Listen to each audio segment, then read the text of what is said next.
Recipe देखने में जितनी सुंदर लग रही है, खाने में इससे कई ज़्यादा टेस्टी लगती है। तो इसे बनाने के लिए मैंने यहाँ पे एक पैकेट वर्मिसेली ली है और पका हुआ आम। आम का सीजन चल रहा है तो पका हुआ आम तो हर किसी के घर में है। और ये जो वर्मिसेली का पैकेट है, किसी भी किराना स्टोर में बहुत ही आसानी से मिल जाती है। मैंने यहाँ पे छोटा पैकेट लिया है, ये 10 रुपये का आया है। और इसी से आज मैं ये रेसिपी बनाकर रेडी करूँगी। इंटरनेट में आम की कई सारी रेसिपी ट्रेंडिंग में चल रही है। अगर आपको आम की बनी हुई रेसिपीज़ पसंद आती है तो एक बार आप इस रेसिपी को ज़रूर ट्राई कीजिएगा। बहुत ही कम बजट में बहुत ही ज़्यादा टेस्टी रेसिपी बन कर के रेडी होती है। तो चलिए रेसिपी बनाना स्टार्ट करते हैं। तो मैंने यहाँ पे कढ़ाई पे डाला है 1 चम्मच देसी घी और अब इसमें डाल दूँगी वर्मिसेली। और गैस की फ्लेम को एकदम लो पे रखते हुए हमें यहाँ पे फ्राई करना है। अगर गैस की फ्लेम हाई पे रहेगी तो फ्राई होने से पहले ही ये जलना स्टार्ट हो जाएगी। तो लो पे रखते हुए लगातार चलाते हुए हमें इसे फ्राई करना है। और कुछ ही देर में आपको दिखने लगेगा इसका जो कलर है वो चेंज हो जाएगा। पहले सफ़ेद सा दिखेगा, उसके बाद फिर से इसमें कलर आना स्टार्ट हो जाएगा। जैसे ही सारे वर्मिसेली इवनली फ्राई हो जाए, हमें गैस की फ्लेम को बंद कर देना है और इसे निकाल कर थोड़ा सा ठंडा होने देना है। पूरा ठंडा यहाँ पे हमें नहीं करना है, बस हल्का सा ठंडा करना है।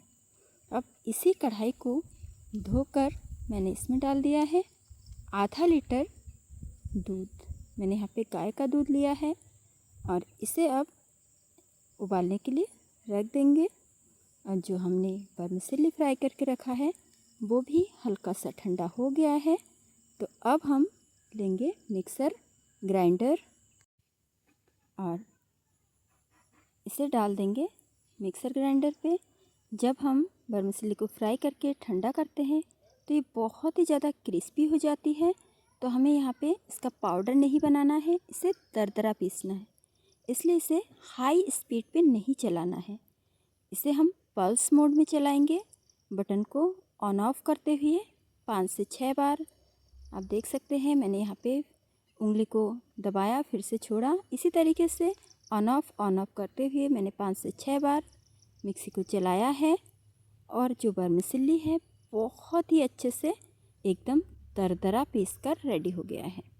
अगर हम इसे हाई स्पीड में चलाएंगे तो ये दरदरा होने की बजाय एकदम महीन पीस जाएगा और हमें महीन नहीं चाहिए। इसी तरीके से हमें दरदरा ही इसे रेडी करना है।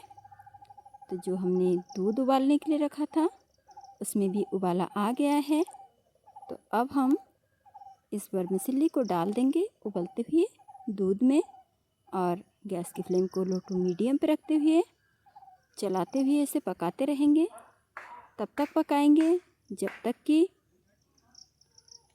दूध गाढ़ा ना हो जाए और वर्मिसेली हमारी सॉफ्ट ना हो जाए।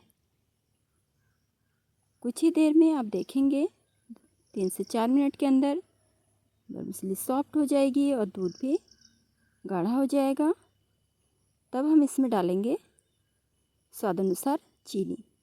मैंने यहाँ पे थोड़ा सा सेंधा नमक भी डाला था, 1 चुटकी के बराबर। वो वीडियो में शूट नहीं हुआ है, तो आप भी यहाँ पे थोड़ा सा नमक डालेंगे तो इसका टेस्ट बहुत ही अच्छा आएगा। तो चीनी को घुलने तक हमें इसे इसी तरीके से चलाते हुए पकाना है और इसके बाद इसे ठंडा होने के लिए रख देंगे। मैंने ये रेसिपी ख़ास बच्चों के लिए बनाई है। छुट्टियों का टाइम चल रहा है और बच्चे दोपहर को बाहर जाने की जिद कर रहे थे और बाहर बहुत ही ज़्यादा तेज़ धूप है। तो मैंने बच्चों से कहा, अगर आप लोग दोपहर को थोड़ी देर के लिए सो जाएंगे तो जैसे ही आप शाम को उठेंगे तो मैं आप लोगों के लिए एक स्वीट डिश बनाकर रेडी करूँगी। ये बात सुनकर बच्चे सो गए, लेकिन थोड़ी देर बाद बच्चे जग गए और पूछने लगे कि मम्मी क्या बनाया आपने। आपको तो पता ही है बच्चों को सारी बातें याद रहती है और वो उठते ही पहले यही पूछ रहे थे कि मम्मी क्या बना है, दे दीजिए। तो उनकी दादी ने कहा कि कि मम्मी आप लोगों के लिए एक बहुत ही मज़ेदार स्वीट डिश बनाई है और फ्रीज़ में रख दी है ठंडा करने के लिए, तो थोड़ी देर बाद आप लोगों को मिल जाएगा खाने के लिए। तो बच्चे तो बार बार पूछते रहते थे हर 5-10 मिनट बाद कि मम्मी बना या नहीं बना। तो मैंने उन्हें खिलाया और वो बहुत ही खुश हुए इस रेसिपी को खाकर, बहुत ही इंजॉय कर रहे थे। तो मैंने यहाँ पे तीनों आम को भी काट कर मिक्सी में डाल दिया है। अब इसमें डालूँगी चीनी और इसमें भी मैंने थोड़ा सा सेंधा नमक डाला है और 2 चम्मच दूध की मलाई ली है। दूध की मलाई डालने से आम का जो टेस्ट है बहुत ही अच्छा आता है और जो ये रेसिपी बनेगी बहुत ही टेस्टी हो जाएगी मलाई डालने से। अब इसे हम सारी चीज़ों को मिक्स करेंगे मिक्सी में चला के, बहुत ही अच्छे से थोड़ी देर इसे चलाएंगे तो बहुत ही अच्छे से ये पेस्ट हमारा बन कर के रेडी हो जाएगा। बहुत ही थिक बना है, स्मूथ भी है और ये देखने में बहुत ही सुंदर लग रहा है। तो हमने जो वर्मिसेली ठंडा करने के लिए रखा था वो भी ठंडा हो गया है। तो अब हम लेंगे एक बॉक्स, आप कोई सा भी लंच बॉक्स जो बच्चों का आता है उसमें भी बनाकर इसे रख सकते हैं। प्लास्टिक का लिया है मैंने, आपके पास प्लास्टिक का ना हो तो आप स्टील का भी ले सकते हैं। और सबसे पहले हमें यहाँ पे एक पतली लेयर डालनी है। मैंने सबसे पहले वर्मिसेली डाली है और उसको अच्छे से फैलाने के बाद इसके ऊपर मैं आम का पेस्ट डालूँगी और इसे भी इवनली फैला लूँगी इसी में। इसी तरीके से मैंने यहाँ पे 3 लेयर डाले हैं। मेरी जो वर्मिसेली है ज़्यादा थिक हो गई है क्योंकि मैं दूसरे काम में व्यस्त हो गई थी और ये ज़्यादा ठंडा हो गई है।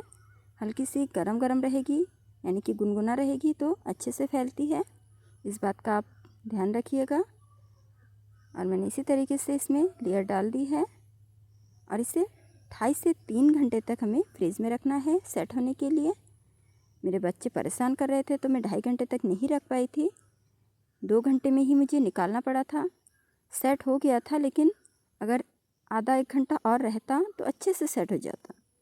तो आपको यहाँ पे 2.5 से 3 घंटे तक इसे फ्रीज में सेट होने के लिए रखना है और उसके बाद इसे निकाल के इस भयंकर गर्मी में आप ठंडा ठंडा सर्व कीजिएगा तो बहुत ही ज़्यादा टेस्टी लगेगी खाने में। और चाहे आप बच्चों को खिलाएं या बड़ों को, सभी आपके तारीफ़ करते नहीं थकेंगे। और देखने में तो ये इतनी सुंदर बनती है कि देखते ही खाने का मन करता है। तो मैंने यहाँ पे अच्छे से इसे सेट कर लिया है लेयर बाय लेयर और ढक्कन लगा के मैंने 2 घंटे तक फ्रीज में रखा था। और ढक्कन खोल के इसके ऊपर मैं डाल दूँगी कटा हुआ पिस्ता ताकि ये देखने में और भी सुंदर लगे। पिस्ता डालते ही इसका लुक एकदम से चेंज हो गया है, देखने में और भी सुंदर लग रही है। तो अगर आपको ये रेसिपी अच्छी लग रही है तो वीडियो को एक लाइक, शेयर और आपके अपने चैनल शिप्पी होम किचन को सब्सक्राइब कीजिएगा। तो देखिए मैंने इसे निकाला है, बहुत ही आसानी से निकल गई है। देखने में सुंदर तो लग ही रही है और खाने में तो बहुत ही ज़्यादा टेस्टी लगती है। तो एक बार आप इसे घर पे ट्राई कीजिएगा, बहुत ही कम चीज़ों से बन कर के रेडी हो जाती है। जब आप इस रेसिपी को बना कर के खाएंगे तो आपको इस एक ही रेसिपी में आइसक्रीम का मज़ा, एक रबड़ीदार खीर का मज़ा और साथ ही साथ केक का मज़ा भी आएगा। तो इतनी सुंदर रेसिपी है ये, आप एक बार ज़रूर ट्राई कीजिएगा मेरे कहने पे। तो मिलते हैं नेक्स्ट रेसिपी के साथ, तब तक के लिए थैंक यू, बाय बाय।